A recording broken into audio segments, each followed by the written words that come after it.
મેં એક અદ્ભુત દ્રશ્ય જોયું છે કે શું કે મક્ષિકા પાદ ઘાતે ન કંપયતી ભુવનત્રયમ. મક્ષિકા પાદ ઘાતે ન કંપયતી ભુવનત્રયમ. માખીએ પાટું માર્યું અને 14 બ્રહ્માંડ ડોલી ગયા.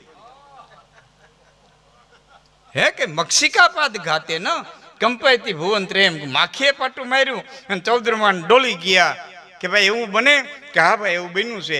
કે ક્યારે બન્યું કે એક વખત જશોદાના કાનમાં આવીને બળભદ્રે એટલું કીધું, માં તારો દીકરો માટી ખાય, તારો દીકરો માટી ખાય, લાલો માટી ખાય. અને રીસ કરીને નંદરાણી ગયા, કાન પકડીને ફરિયામાં લઈ આવ્યા. મોઢું ઉગાડ, મોઢું ઉગાડ. ના પડે નહીં. લાકડી લઈ આવ્યા, મોઢું ઉગાડ. ન ઉગાડો, લે લાકડી નાખી દો, મારે નહીં મારા દીકરાને. મોઢું ઉગાડ તો મોઢું ન ઉગાડે. હોનાનો વાટકો ભરી આવ્યા પાણીનો.